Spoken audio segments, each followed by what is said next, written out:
I'm Mary Casciola. I'm the editorial director of the Daily Memphian. We're so happy that y'all are here to celebrate Women in Business. We're going to start with a little bit of gratitude. If any of our Daily Memphian staffers are here, we'd love to have you stand up, wave your hand, say hello. Oh, there's Eric Barnes in the back, our CEO. Thank you. Now, if any of you are Daily Memphian subscribers, I also want to give you a big shout out and thank you. Can you stand up for me if you're a subscriber? Oh, this is a great crowd. That's wonderful. Thank you so much. I so appreciate it. Um, and then let's see, who else do we have to thank? You guys for being there. So thank you. Um, we are going to start with a word from our sponsors, speaking of thanking. But I want to give y'all a quick runner show before we'll do the sponsors. And then we're going to hear from our three wonderful panelists today. Karen Carrier, Shannon Briggs, and Timur Z are all here to enlighten us with their wisdom, which is awesome.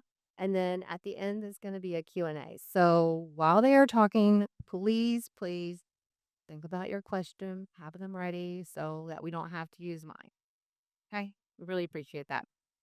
Okay, so we're going to have a couple words from our sponsors. And first up is Tracy Strickland from Paragon Bank.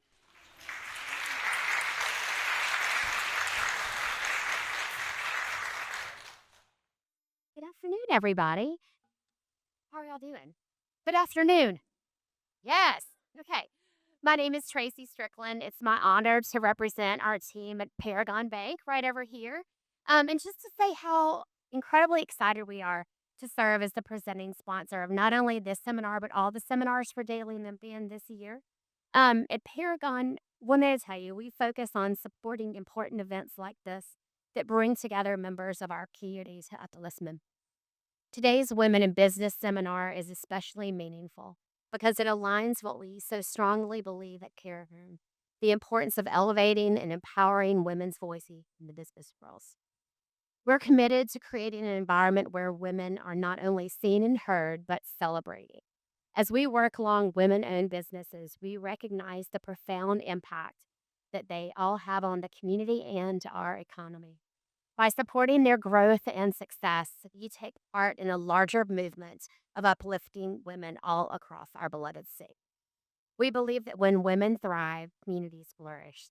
So, whether you're here to gain insights, network, or share your experiences, please know that Paragon Bank is here for you. We stand with you, and we're ready to support and celebrate your journey. Enjoy today.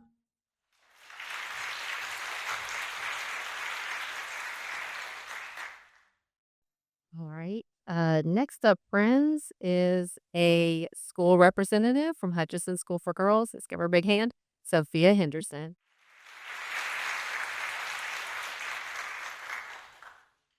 Good afternoon, everyone. My name is Sophia Henderson, and I am a senior at Hutchinson School. First, I want to say that I am incredibly grateful to be here with such an esteemed group of talent. Through the My Experience program at Hutchinson, I've had the opportunity to explore business leadership in a hands-on and meaningful way. My Experience is a 4-year project-based program designed to help students pursue their passions as invention, creativity, and real-world exposure. Over the last 3 years, I've researched and developed the idea of starting a nonprofit mobile data initiative designed to serve Reddington communities. It's just last night that I had the pleasure of beginning my final business planning website. Today, I have the privilege of learning from businesswomen whose work is rooted right in. It is this opportunity, hearing your journey, the risk you've taken, the challenges you faced, and the resilience you demonstrated through it all, and programs like My Experience that make entrepreneurship feel tangible. It reminds me that success is not just about having a great idea, but the village to support you through the process of bringing that idea to life and sustaining it once you have. Without further ado, please join me in welcoming our panelists for today's event.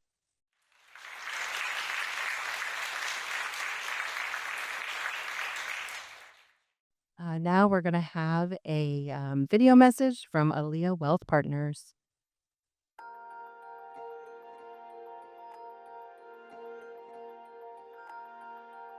At Aaliyah Wealth, we're about possibilities.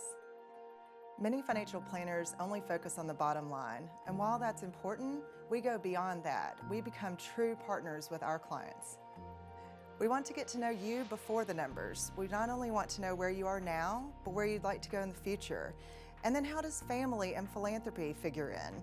What about your career now and into retirement? It's all part of the picture. And most important, how can we remove the stress of planning and wealth management so that you can truly live your life?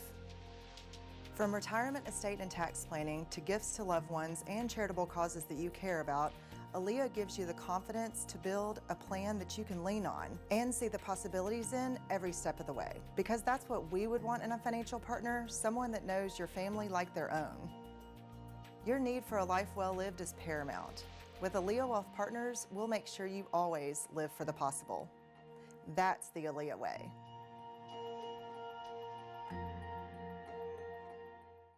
Barbara is nervous because her check engine light is on and she's expecting the worst. But she went to AutoZone, where a friendly AutoZoner, Amy, runs a fix finder scan. Just one of AutoZone's exclusive free services.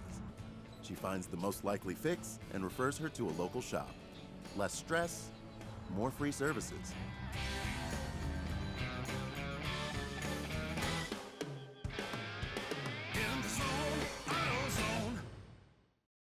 Let's give a big thank you to Paragon Bank, Hutchinson School for Girls, Aaliyah Wealth Partners, and AutoZone. Thank you all. Okay, I think y'all probably know this, but we do a seminar series. It's a couple of different events throughout the year. This is by far one of our most popular events. It's one of my favorites. So it's always well attended. I know we're in for a treat today. Our first speaker is going to be Karen Carrier, entrepreneur, chef, it's a beauty shop, bar DKDC, one of my personal favorites, Mollie Fontaine. Just an amazing career in food. So let's welcome her to the stage.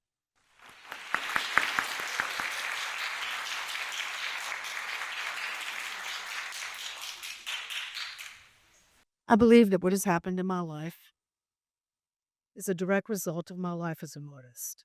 I consider myself a food artist, born and raised in Memphis in an Orthodox Jewish home. Went to Grandwood, White Station, and the Memphis Academy Awards. They say all good Southerners return home. I left in 1978, moved to Nashville to teach art through a Tennessee Arts Mission grant to 700 fourth graders. Then on to New York City to get my MFA in painting. I came back from New York City to give Memphis something a little different, something to be proud of. I wanted to shake things up a bit and to make a difference in my hometown, to bring back the knowledge and creative juices I had gathered along my journeys. I wanted to change the landscape. I moved back to Memphis in 1987 from New York City and immediately opened another roadside attraction catering, which is still thriving today. Automatic Slims in 1991, which I did sell in 2008. Cielo 1996, the beauty shop in 2002, the Beauty Shop General Store in 2002, Dos Sushi in 2003, Mollie Fontaine Lounge in 2007, Bar DKDC in 2013, Back Dough Me Yard in 2019, Hazel's Lucky Dice Delicatessen in 2020. As you can tell, I get bored about every 6 years and need to create another painting, so to speak. I went to New York on a painting scholarship at Hunter College in 1980 and knew I needed to find a way to make a living. My friend Sarah Jane Foster had just completed a 6-week course at the New York Cooking School and was working as the head of her catering business, as the head of Martha's catering business in Connecticut. I decided to enroll in the same 6-week course. She got me a job with Martha for the press release of her first book, Entertaining. That's another story. The last night at the school, I celebrated at the Lone Star Cafe, where I met Chef Susanna Trilling in the bathroom, doing things we probably shouldn't have been doing. She owned Seasons of My Heart Catering. She was in need of help. I was a painter in need of money. I went to work for her the next morning down on Avenue A And well, the rest is history. I actually dropped out of grad school 6 months later. It was an amazing time in New York City. We catered huge events, such as the Metropolitan Life Insurance 75th Anniversary Bash on Madison Avenue for 20,000 people, Calvin Klein's birthday party on Long Island, where he was flown in on a helicopter, the opening of the Nile Wing at the Metropolitan Museum of Art, on the road with the Clash on a bus, and of course the Hells Angels block parties on 3rd Street every summer. And then we started opening restaurants in New York. Rick's 181 Lounge, the Bon Ton Relay, and the list goes on and on. I believe what makes a great leader is the ability to delegate with a firm hand but a warm heart. You are only as good as your cohorts in front. The people who support and work alongside you. I can have every concept in the world, but I can't do it all. One cannot cook the food, create the menu, talk to customers, bail someone out of jail, and fix the art on the wall or a light fixture on the ceiling by yourself. The restaurant family is a perfect starter family. You break bread every day with these guys. You sweat. You work long hours. You talk about your sore muscles. You have drinks at the end of the shift, all the while telling distorted tales, listening to their girlfriend or boyfriend problems, stroke their egos, scream at them, joke with them, smile, and give them a hug when you see their pretty faces the next morning. My restaurant business is a thing. They call me Little Twisty or Mamacita. I'm there to listen to their problems, be it financial or personal. What you give is what you receive. I don't like turnover. It creates a loss of quality in the food. Most of my staff have been with me 35, 27, 23, 15, 10 years in Caney. They are the amazing creatives, dedicated, and a close knit crew. You have to have a sixth sense on hiring people and merging personalities, especially in a kitchen. This is really important. The way they feed off each other, the energy that is pushed and pulled in a hot kitchen on any given night. There's a lot of love at the beauty shop and another roadside attraction. I know we might make it look easy, but trust me, it is a labor of love. When you're opening a place, it cannot be a power struggle. That's not, I'm not a yes chef or no chef. I'm not that kind of gal. That's not what I strive for in my kitchen. You have to treat them the way you want to be treated. You have to build them up. Loyalty and respect are what makes a restaurant family, and that in return is the secret of my success. My advice to women starting out: whatever you choose to commit to, one has to have the belief, the stamina, the commitment, the dedication, and the strength to take the risk and to see it through.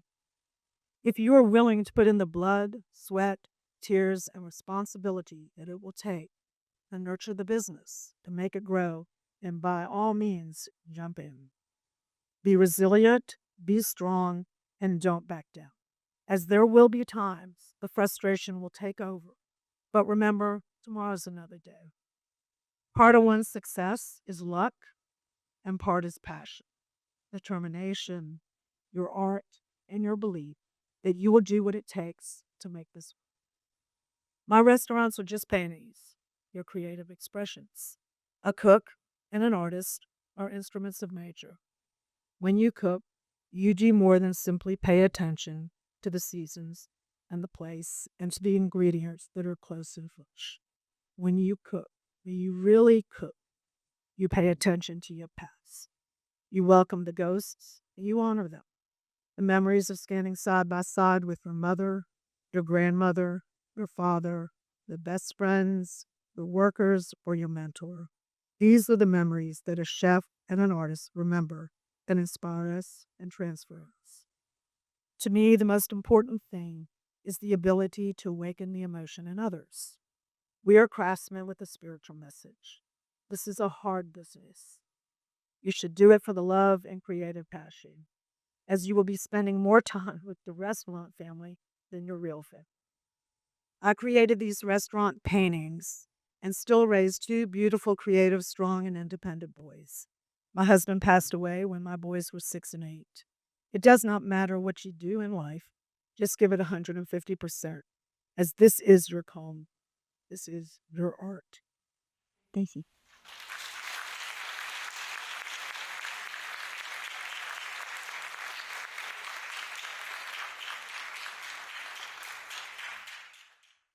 I love the idea of our work being our art, and the passion that we all bring to it. Next up is Shannon Briggs, who is the founder and head trailblazer of boutique marketing agency Campfire Collective. One of their many clients is Memphis Tourism, and we will hear some of Shannon now.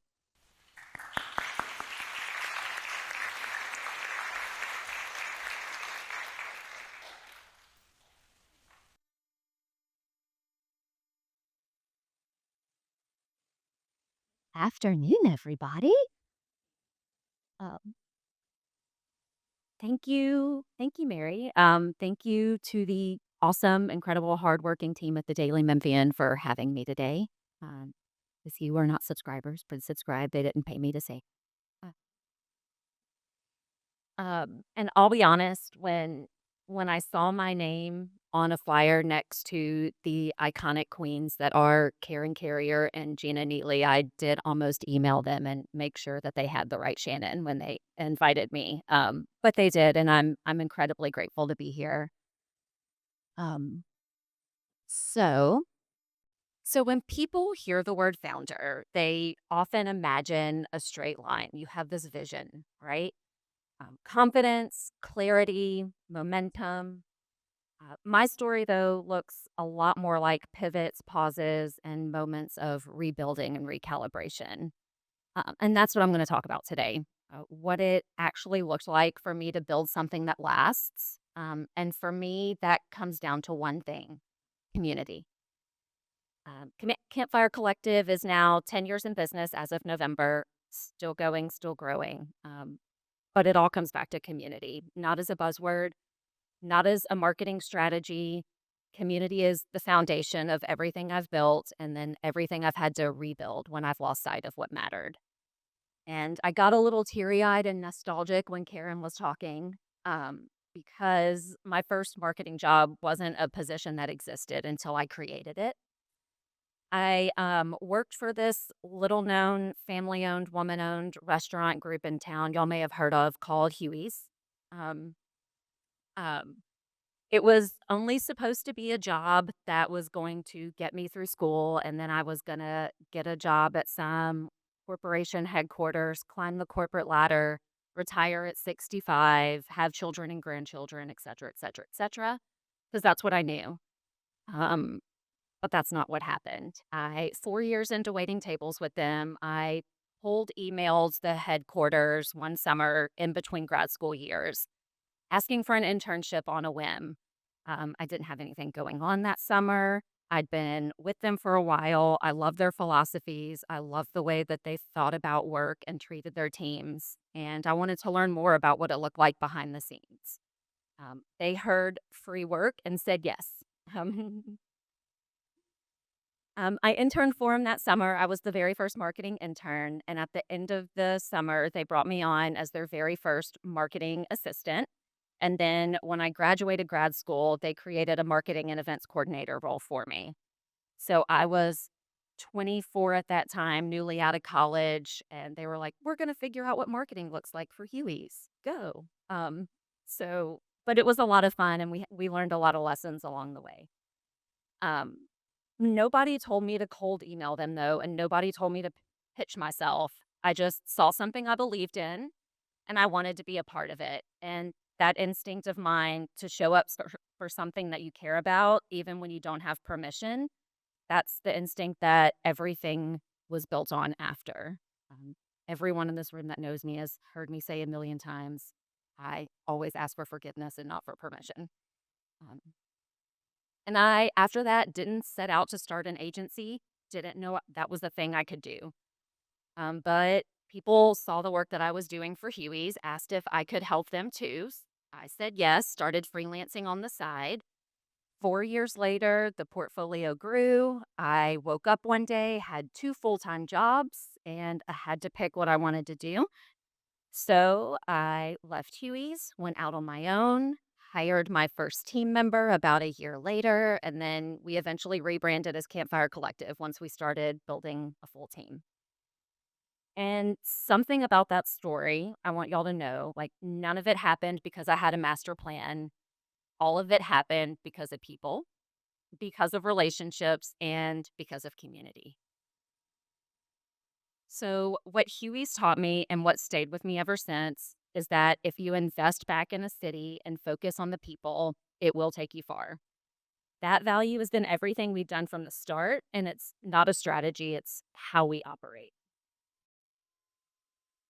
So, in the early days, Campfire Collective grew the way that it started organically through word of mouth, through relationships, through paying attention to people, to place, to what actually works in a city like Memphis.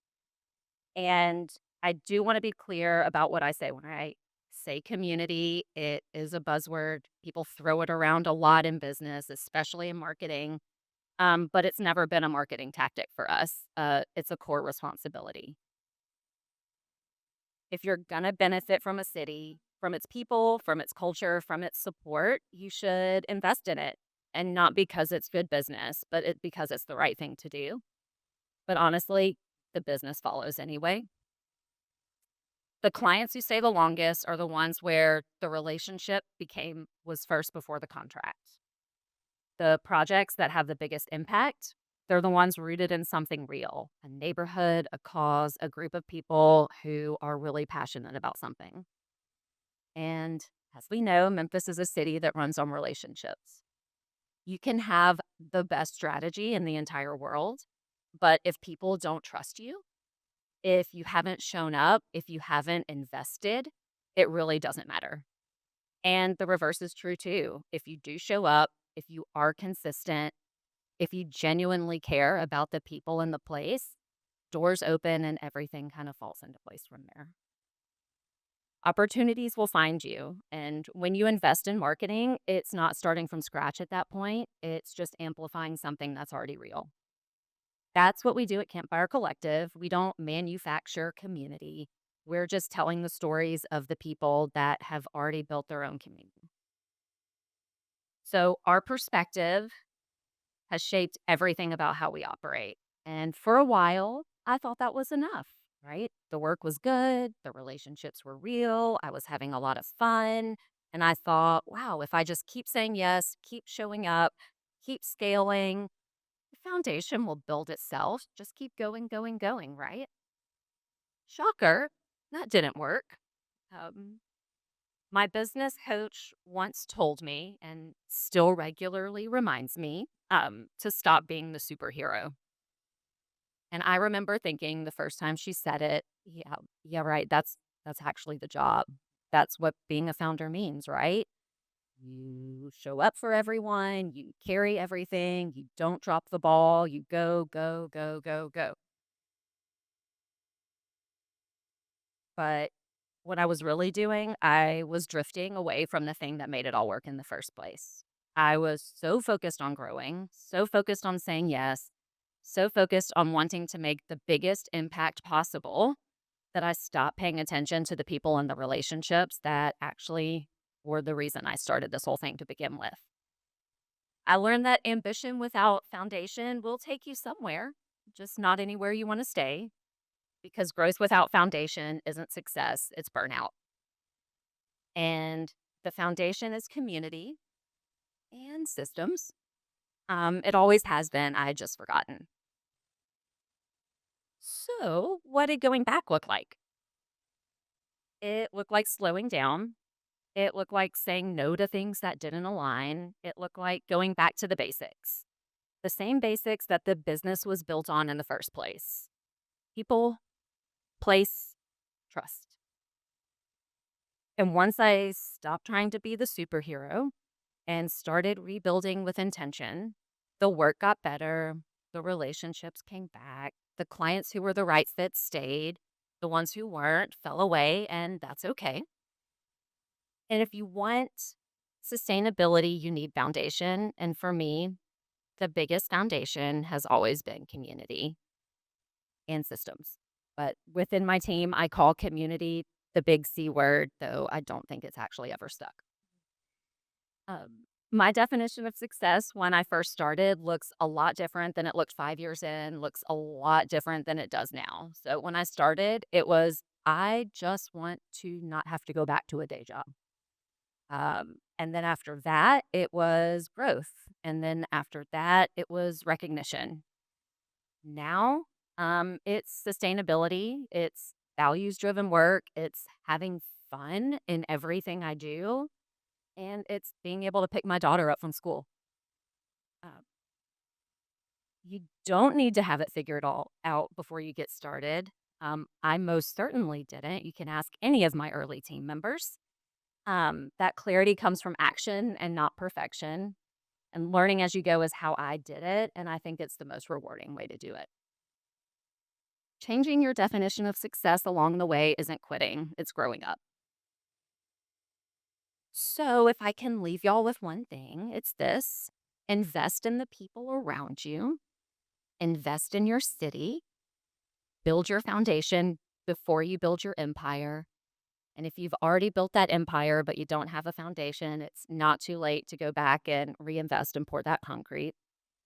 And if you're in a season where things don't look linear, don't look polished, don't look certain, you're for sure not behind. You're building something real, and real things take time and some mistakes too. Thank you. Mhm.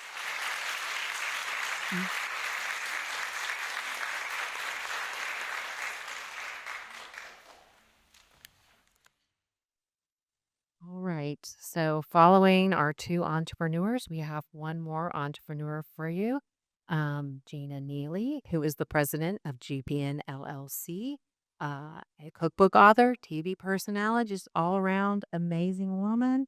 So, are you ready? All right, let's do this thing.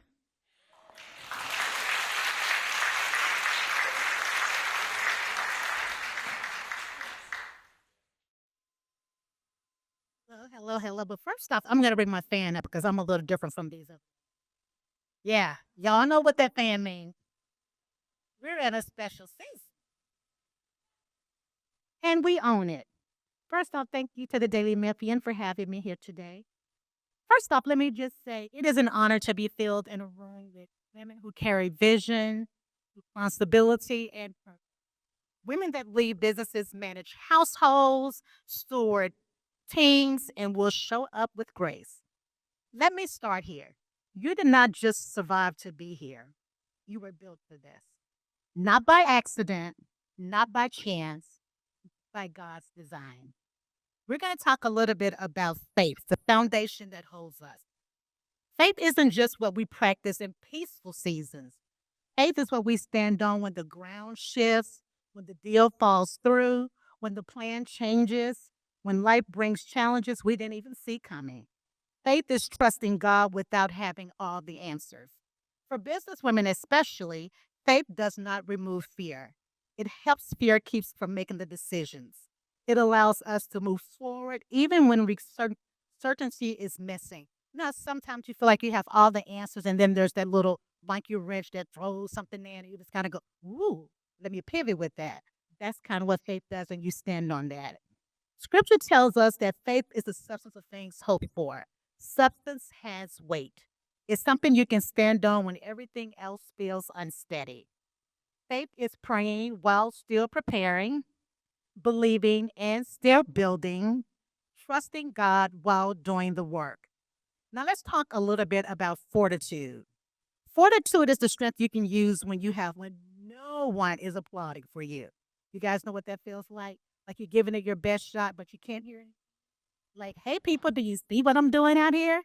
Many women in this room today have been pivoting careers, rebuilding businesses, caring for families, enduring loss, navigating transitions, and still remain professional, focused, and faithful.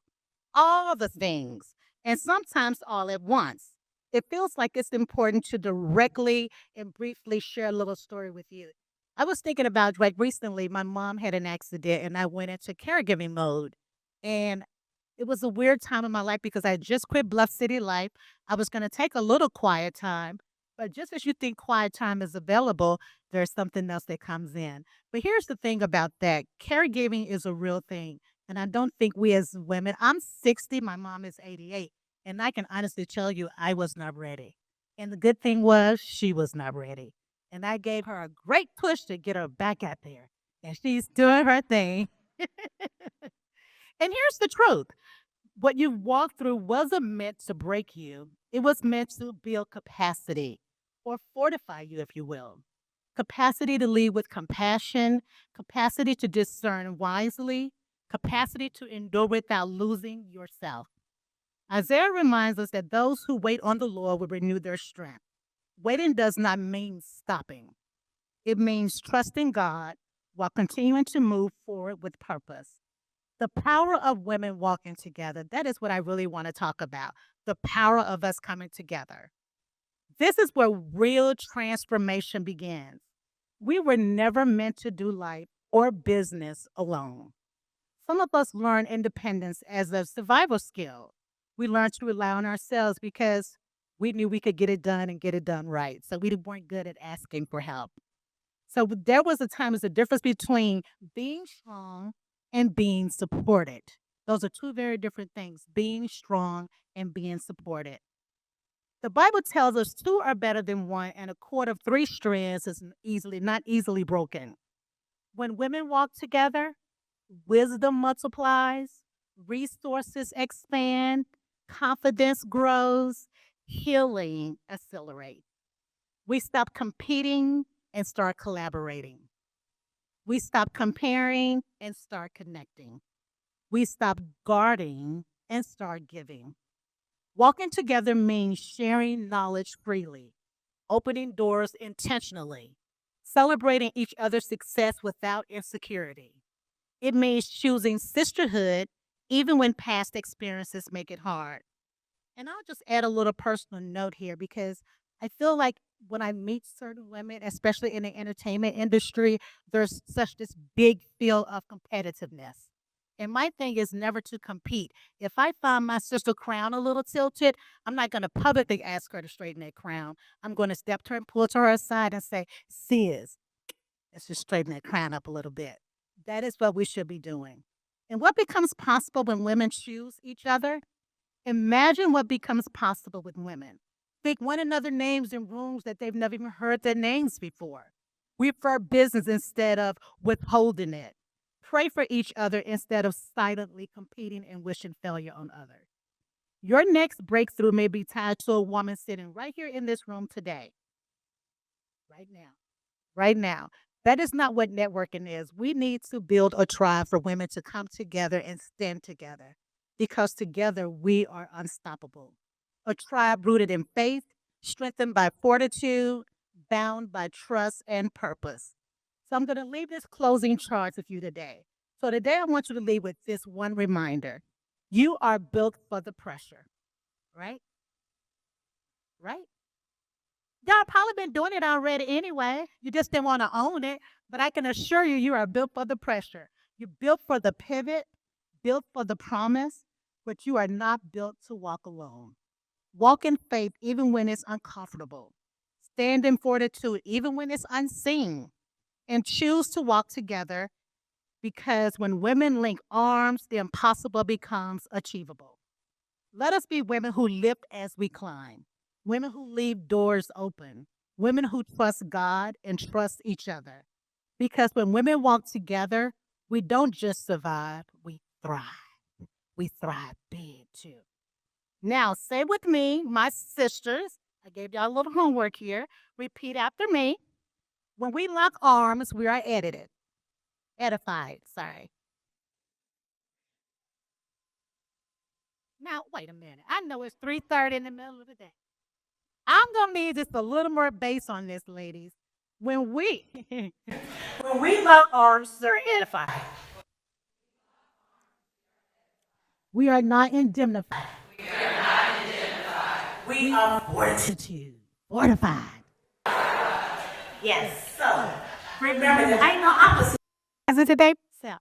But that's what life is. I have to tell you, I speak to people all the time, but it's something about being in a company of women. And I love to be around women, especially professional women who want to see other women win, who want to link arms and come together because I am telling you, we gave the guys a chance, right?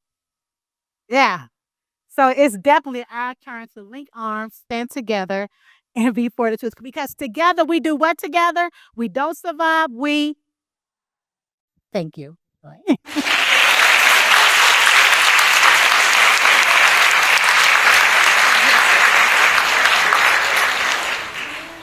my goodness. I'm not losing my water.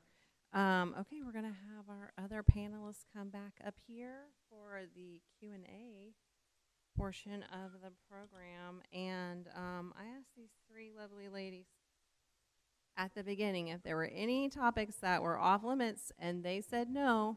So it would have been interesting if they would have said, yes, this is what you can't talk about. But they didn't, so very exciting.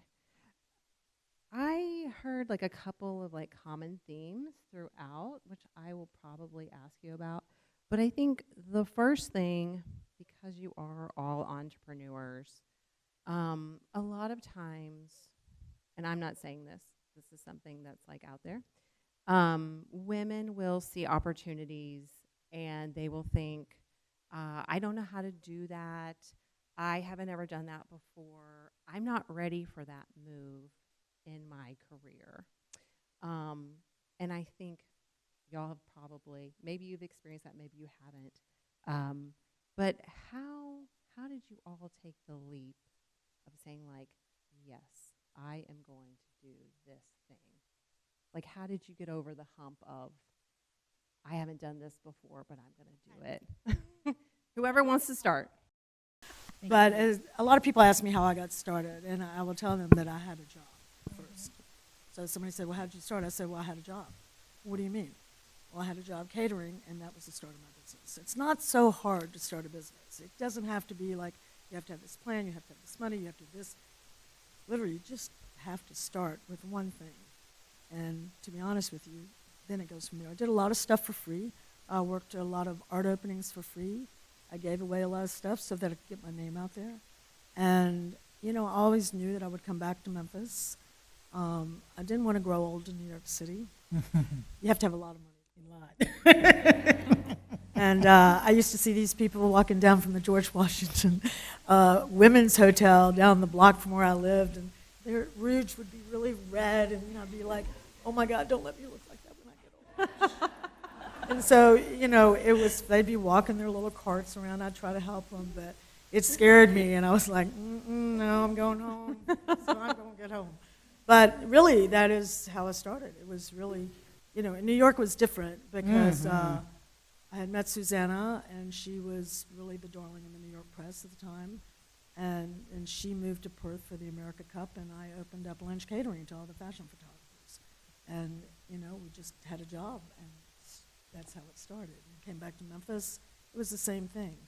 Just somebody gave me a job and a chance, and that's how another roadside attraction was born. So I think sometimes it seems overwhelming to start a business. It's really not. It just isn't. Yeah. I mean, granted, it's nice to have someone backing you and supporting you, but I worked out of my house. I was a closet caterer in Memphis, Health department would come knock on the door because somebody's trying to scam us out, and we would hide. We'd put plastic garbage bags on the windows, and we wouldn't answer the door. We knew they were at the door. And then eventually we took the back house in Victorian Village and made it zoned a commercial, and started there. My dad gave me $30,000 to open a kitchen, and that's how Another Roadside was born. And from there, I knew I wanted to open a restaurant, but I knew that I had to build a clientele, and I got lucky. Pitt Hyde, Ron Terry, Pat Kerr-Tigret. I started catering for all these people, and one thing led to another, and all of a sudden, I knew I could open a restaurant. So it's just building, it's a lot of hard work, but if you love it, just a labor of love. Yeah. Yeah. I mean, mine was it was half dud and half it was just a job. I mean, the same way I freelanced part-time for 4.5 years until it wasn't part-time. It was my job.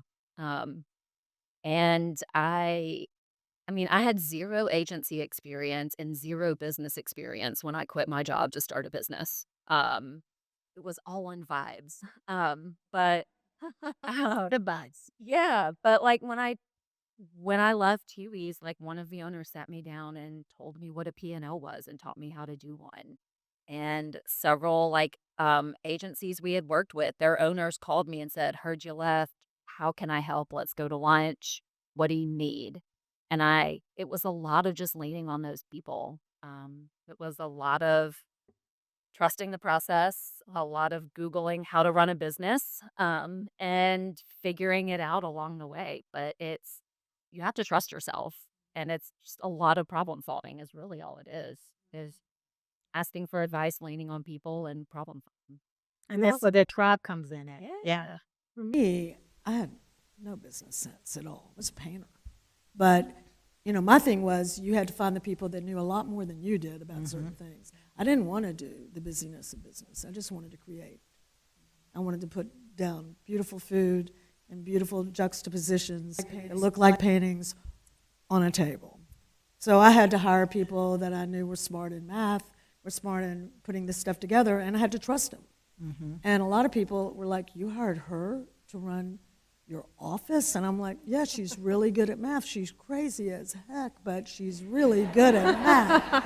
And that's how I did it. And it's that sixth sense that I say you have to have that sixth sense of putting personalities together. Like, wow, I think this person can be a GM. She's organized. She can do this. And they were like, "What?" And I'm like, "She can do this." And it just works out. It just works out. You got to believe. I love the fact that you were able to also recognize gifts in other people, because oftentimes we'll put people in positions who don't really have the gift, but everyone has a gift. You just have to align it with the position that they need to do. So that's a really, really important factor. Thank you. Yeah. What about mentors and mentoring? Like we've talked a lot about having a good team and putting together a good team and really leaning on the people around you. But do y'all have mentors? Oh, yeah. Yeah. Yeah, Susanna Trilling was my mentor in the food business. Dorothy Stern was my mentor at the Art Academy. I've always had mentors. I believe in mentors. I think that, you can have family mentors, you can have whatever. You can find somebody on the side of a street that you start talking to, and all of a sudden they become your mentor because they said something that clicked with you. But these women in my life really changed my life in so many ways. Dorothy changed my life in the art world. She's the one who pushed me to go to, I knew I'd go to New York. I've been going there every summer and winter of my life since I was a kid, but, she got me into Hunter because she knew people. She was like, you need to go on. You need to do this. And it's just, I think it's really important. Susanna, who I met in the bathroom, she became like, she was my roommate, became my best friend. And now, she moved to Oaxaca, opened an amazing cooking school. And she passed last year, but there's been a lot of ups and downs. It's not always been easy. A lot of people who I have loved and been with for many years in the business have passed on. And that's hard. It's really, really hard. Yeah. But that's where the family aspect comes in and surrounds you and helps you. It really helps you get there. And I think for me, I'm not sure if I've had a mentor. I think I've always been around women who were older than I were. Growing up, they always called me Polly Parrot because I would soak up, information and I'd tell the other neighbors, and I would get paid with butter cookies from the other neighbors. So, I have older friends, and I have to say, when I think about my life, when I look back, I had the opportunity to participate in the CETA program with Irma Clanton. And that was really my first time ever being on a stage and having any experience.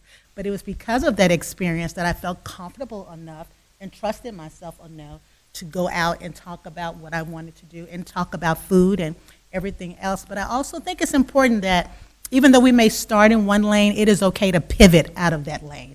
And I don't want to be boxed in. And oftentimes people can categorize you as just that person when you do so many other things. So I think it's important to make sure you let your other gifts show and flourish out there so people can pick up on it. Yeah. all the time. Yeah, I mean, I've talked to 3 of my mentors in the last 24 hours over different things. I don't let them go away. But like kind of what you were saying, Gina, I have different mentors for different aspects of my life and my business and whatever I need at that time. And I've picked them up along the years. And, you know, some are former colleagues, some are former bosses, some are, you know, family members, some are former team members who are much younger than me that keep me in check and show me how to use TikTok. But whatever it is. I need a mentor for Yeah. that, actually. I mean, I've had mentors at every stage, every age, and I think, yeah, surrounding yourself with people who know different things than you and can encourage you is really important. And pouring to you. Yeah, We pouring have into to you. always make sure we're pouring into each other. Yeah. Let me ask you a more challenging question, perhaps, is what has been the most difficult time of your careers, and how did you overcome it? Well, you know, for me, I think there's been a couple of things. One is when I had someone who worked with us for 17 years and found out they hadn't paid any liquor sales tax in a year and had to find out from the IRS. And, you know, really, I thought I was toast. And, you know, all 4 businesses were in a big mess. And my sons actually stood up and, because, you know, they were beneficiaries of my husband's in the film business when he died and their Social Security, and they ended up saying, Mom, we're going to give you this money, and, you know, eventually you can pay us back, whatever. But they saved all the businesses. So most people don't know about that. Another one was obviously when Shay Grower got murdered, and when Josh Benton passed. And these were hard times for everybody in the community. They came from great families and just tough times. But you have to sort of pick yourself back up. And, you know, I had to really be strong for a lot of people. So my grieving, even after my husband passed, my kids were so young, I didn't really have time to grieve. I had to put my head down and raise these kids, and I had these businesses, and in a way, maybe that did help me. But I find myself sometimes just driving down the street, just like bawling, going, wow, I think I'm grieving now. You know, what is going on? It's years later. So you never know what's going to happen. But, you know, you really, you have to find that strength, and you can call it religion and faith and the Dalai Lama or whatever you're into, but you got to find it somewhere deep inside of you to keep going. And I think for me, it has a lot to do with the people that I have surrounded myself with, the people who've been around me, really good friends, Julia, who's out there, and Robert, and Dana, and Emma, and all the people who've been with me for so many years, and little Dev, and they mean the world to me. They get me through every day. You know, they're by my side through thick and thin, through hard times and good times and weddings and whatever. And it's just something we have to do. It's life. And it was life. Mm-hmm. I mean, I talked about it a little bit, but when I say I started a business with no business experience, that's going to lead to some hard times. I would say starting a business is hard. It is really hard. Scaling a business is like something I've never done before in my entire life. So there were challenges in that, like, I'm a curious person by nature. I'm a person who wants to jump in and help and do all the things all the time by nature, and I don't know how to say no. So there was a period where I was taking on way more than I could handle just because I wanted to do it all, and I couldn't prioritize. And I was hiring people to fill roles who may have not have had those gifts to be able to do the work, and then was taking on work to be able to pay those team members. And we just got into like this vicious cycle where I didn't, like, it wasn't fun anymore. It was just me waking up every day trying to figure out how to fix it. So it was a lot of like really sitting with myself and figuring out, what do I actually want and why did I get into this to begin with? And starting to cut back and starting to say no and starting to let things go. And it's really hard to do that, but when you go back to your core beliefs and your why and the reason that you didn't want to go back to the day job to begin with, then it becomes a lot easier. But it's a lot of lessons learned, and it takes time and energy and a lot of panic spiral phone calls to that long list of mentors. Yeah. Yeah. I think for me, that was probably the most challenging time, because anytime you are a trailblazer on something new that no one has seen, it comes with extra weight of that. And I can remember choosing to not want to do TV anymore and having a lot of pushback, but having to really stand in the faith of where I was feeling. I had so much anxiety. I was being medicated to try to do it. And I just had to take a pivot and just say, this is not worth what I'm going through. And even though it may look, it shines and it's big and it's glamorous on the outside, but for me, I don't ever care what the outside looks like. I want to make sure I'm good in my heart and in my space.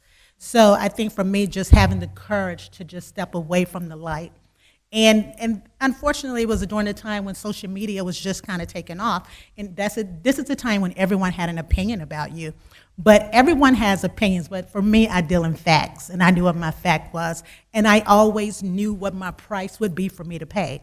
And I was not going to exceed that price. So I think for me, standing up, making the choice to step back, to own me and to claim me, and to find my own rhythm and what works for me, that was a big piece for me. But I am so proud of myself. I tell people all the time I would do it again. Yeah, that's a hard Absolutely. decision, but amazing. Yeah.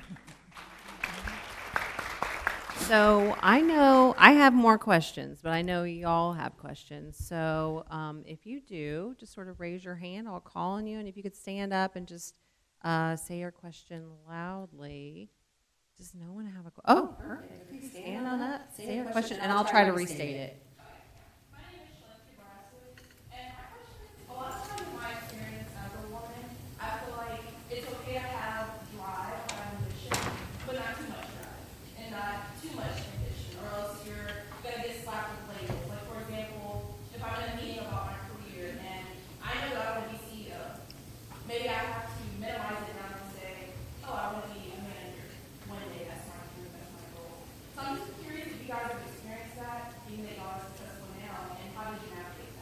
Okay, this question is about ambition and having to make yourself small as to not alienate other people around you. Have y'all had to deal with that? I think we all have. Well, they tried that. No. There's always a try to pull yourself back, quieten yourself. Don't do that. No. If you want to be a CEO, you go and get that. Don't let anyone tell you that you can't.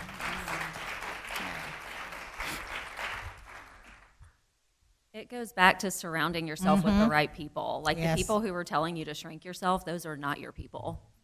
You Yeah. got to find different people, for sure. Find your people. That's Find a your great people, one. yeah. Find your people. I'll be Yeah. your people. You deserve to be CEO. Yeah. No, it's fine. Karen's like, I've never minimized myself. I'm not doing that. What are you talking about? And that's the right answer. That noise, right? Okay. I know there's another question. Okay. Oh, good. Now it's happened. Okay. Hi, my name is Nancy Rome. I know that you all had mentors, but have anybody approached you to be a mentor for them, or have you seen anybody that you would like to mentor? Yes, I have. But here's the thing. I feel like now we're kind of we're in the microwave area.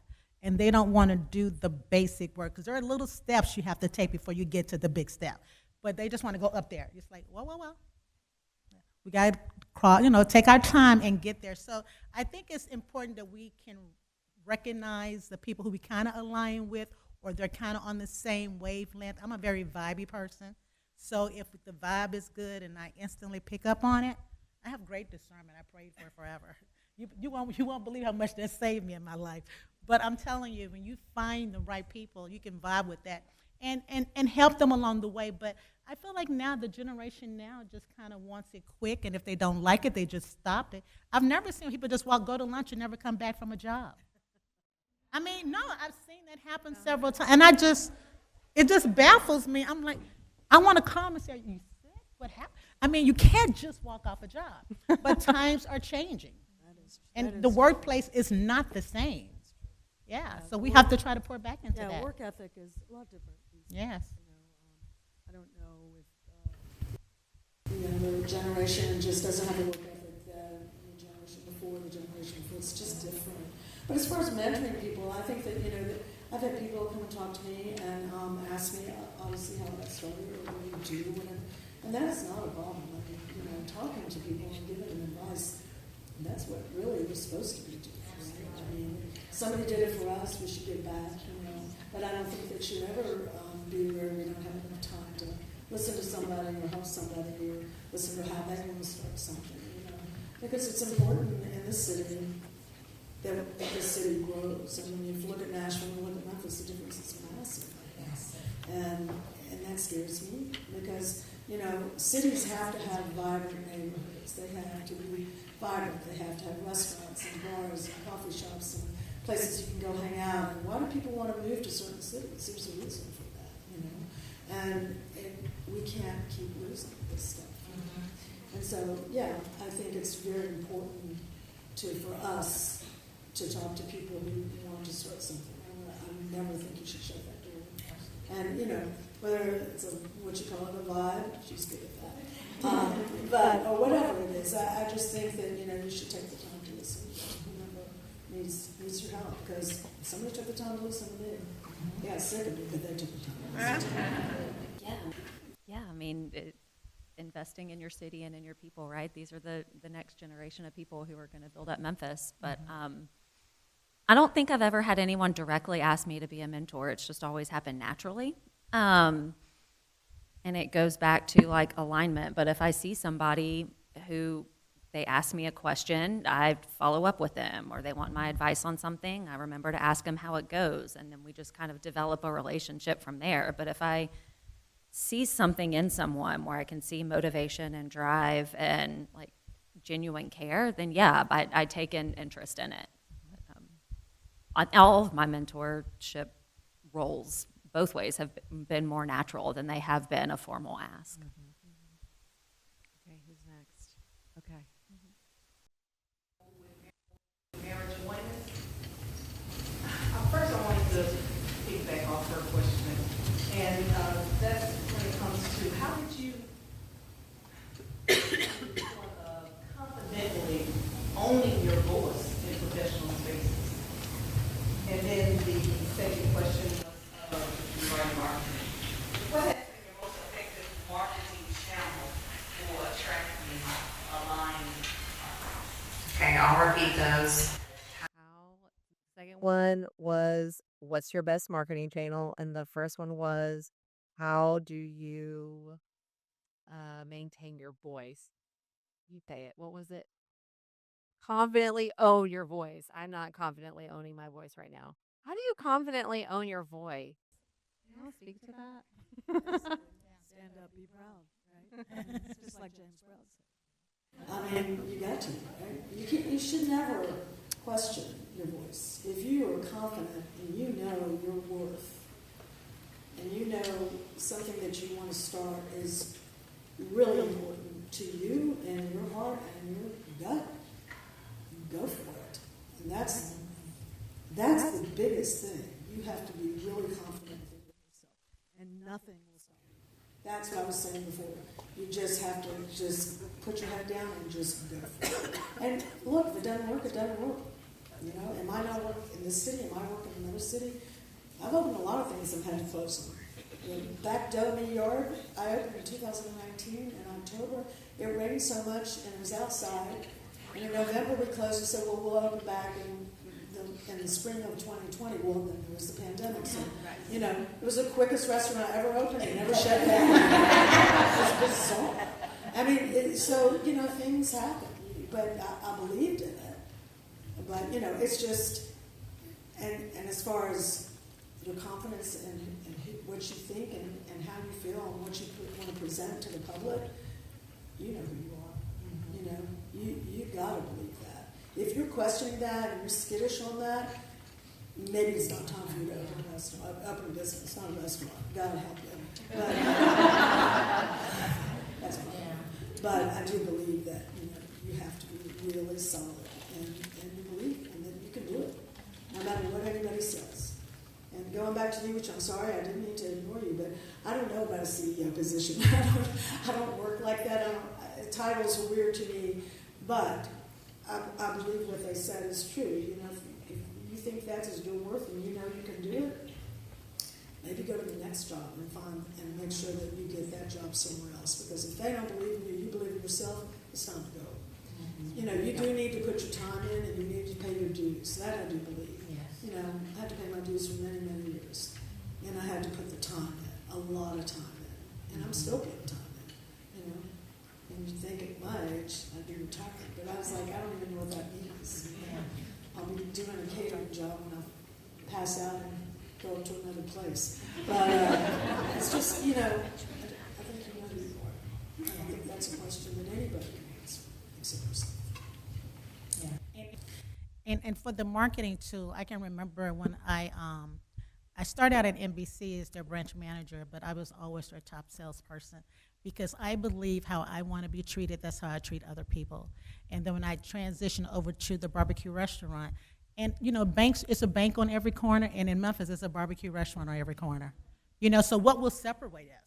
So that's when I started building on the catering, going out to companies, taking free food and feeding like offices. Like maybe an office of 12, laying it all out and showing what we could do. I literally built that catering business to an amazing number. It got so big that I had to change the name because the lady was like, I can't keep giving you parties. I'm going to get in trouble. And I said, well, let's just call it S&S Catering.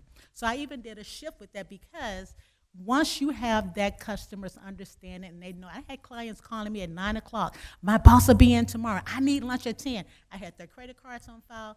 I was there, it was hot, it was ready to go, because that is what I expect. If I order something and I want it delivered, I expect it to be there hot and on time. So I was always making sure that everything was just like you want it to be. I want you to be proud, I want you to shine, I want to shine, but I want us all to shine together, and that's what we did. And that's how you make the difference.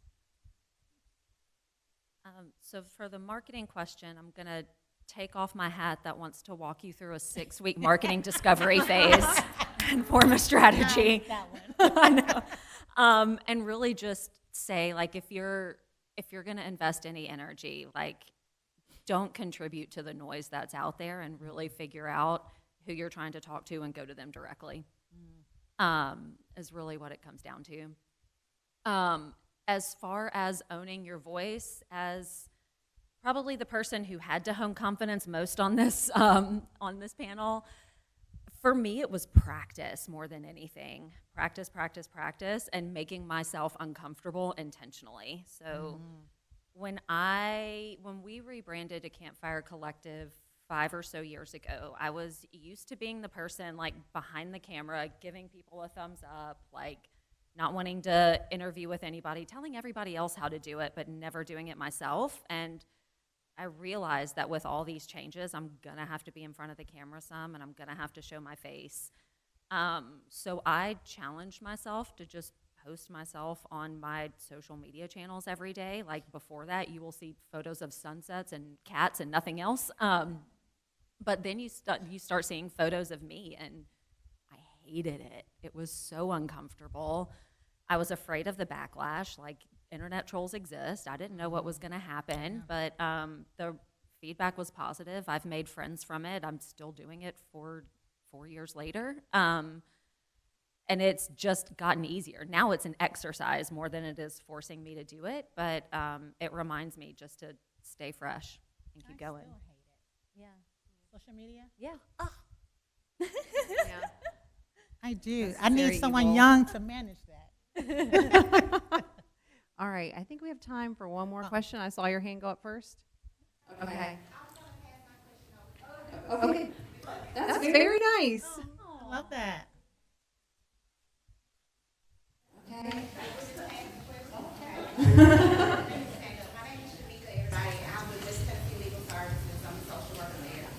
My question is regarding legacy building.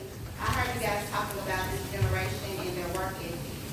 So as a mom, as a business owner, you know, we think about what we've worked for and what we leave with our children and just our legacy overall. Are you guys planning, are you guys doing active work now to leave a legacy by also incorporating this generation under me, which is like the 40 and under? How are you shifting in business because we need them? So how are we moving and pivoting in business, not to push them away, but to also help build a legacy after we are all gone? We don't want to just carry the gold and Gina and Shannon and all the hard work is just the memory. We want the work to last even after we're gone. Does that make sense? It makes great sense. Yeah. And it's so funny because my daughter, Shelby, worked in the restaurant in the beginning. She was 5 and could really outweigh some of my older girls. She just had a natural knack for it.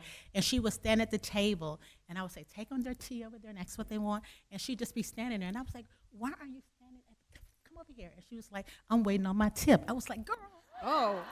the tip does not come that early. Get away from that table. But, and you know, and that was what they did after school because we were both in the restaurant working and just trying to balance it all. But it is so funny to me that now my 31-year-old child in Nashville and is thriving very well and had no inclination that she was ever interested. We didn't force them, but you got to work. I always told my girls, if you want it, you got to work for it. I can't hand it to you. That's a disservice to both of us. So now that she's doing it, and she's doing it her way, but she's also shown me a new way of doing business as well because things have changed. I'm in my 60s. I'm a little dated. I get that. So it's being also able to catch on really quick the way things are changing and how they shift. So that's what I mean about always being able. You can't just stay in one lane. You got to be moving with it because time is moving really fast, and it happens really quick. So I think for me, for that legacy, she will leave that on.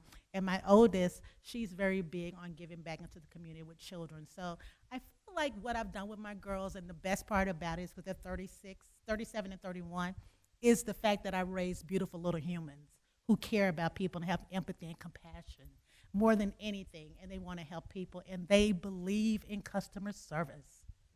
Oh, I love that. People in restaurants almost hate to see me coming because we're like, she could have saved time with that. She just bought one cup. How about bringing out the whole tray? You know, you just in your mind thinking of ways how to do it and get it quickly and done efficiently. So I don't think we ever turn it off. You know, I don't think we ever turn it off. It's kind of ingrained in you. Yeah, it's a problem. As far as, Yeah. as my children, they are definitely not going into this. They don't want any part of it. Tough kid. You know, they started catering very young, and because I went to work at 14, they went to work younger than that, but they're doing other things, in their art world and whatever. But they saw how hard it is and how much time it took away from them. Though, believe me, they're fine. It's not that. They have had a great life, and they're doing just great. But as far as mentorship and as far as the younger, there's a lot of young people who've come, a lot of waiters who are coming in that are 23, 24, 25. A lot of my kitchen staff is, they've been there a long time, so they're not really leaving, and so it's not like I have a lot of younger people coming in to work underneath them, But I understand what you're saying. It's very important. You can't make somebody want, but a lot, look, kitchen work and restaurant work, especially in the front of the house and stuff, it pays really well. When you're really young and you're in school, it's a great way to make your rent and go on and do what you're looking to do for your future. It's not something to look down upon. Back when I was in New York, you know, restaurant, kitchen help, they were just sort of dead enders. Now they have, science and math degrees and masters. Sous I mean, chefs, it's yeah. true. It's totally different. Being in the restaurant world now, it's, it's Hollywood. It's a big deal. You see it on every TV show, you hear about it all the time. And, the Food Network did that for us a lot. But I do think that anybody coming through the ranks who wants to learn, and there's been a lot of people that have come through and moved on, gone to another city or whatever, and taken them under our wing, and we've worked with them. A lot of these people that have been with me, they've been with me since they were 17, 18, and they're in their 40s and 50s and 60s now. But, it's a long time. It's been a wonderful experience to watch that. But we're not forgetting the younger crowd. Believe me, we want them. We all need them, for sure. My daughter turns 5 in April, so it sounds like I need to send her your way. I love it. And has probably already been to more meetings than everyone in her preschool class combined. She comes with me everywhere, but I rely on the younger generation for what we do. They're vital and they are necessary, and there are people on my team. I've hired people as young as 16 and as old as 65, and I think it's all valuable and it's all different perspectives. And it all keeps us fresh, and especially in the work that we do, we're talking to so many different audiences. I need to have those representatives on my team to be able to give insight. Because I'm often told that I don't know what 18-year-olds are thinking. So it's incredibly helpful. And, I've seen bad work ethic, I've seen good work ethic, but in all ages. But when it comes to the younger generation, I think it goes back to just finding those people who are a good fit for you and who are aligned with you, and then taking the intentional time to teach them and train them and show them your way, and set expectations and make sure that they meet them. But I couldn't do what I do without the younger generation. And just to piggyback off of that legacy question, because I think sometimes we think of legacy as always leaving something, but legacy is also what you share in your stories, how you help someone navigate a hard decision and they remember that. Legacy doesn't have to be something that's tangible, it's intangible as well. When you share those stories with other people and help navigate them and help them grow, that is a piece of legacy that you're leaving with that person. So don't always think about it as something big that has to have your name on it. It could be something that's milestones, really small, or something that just sticks with you. Yeah. Oh, is it quick? Go ahead. Go for it. No, you're fine. You're fine. Great question. That is a good question. Okay. You sound like Exit my lawyer. plan. Well, you hope that somebody, you look around and whatever and look for the gems that might want to take it over. Sometimes you think you found one, but then if you're on top of it, it's changed. Who knows how you exit? Who knows? I like to see it go on for a long time, but I don't plan on the top.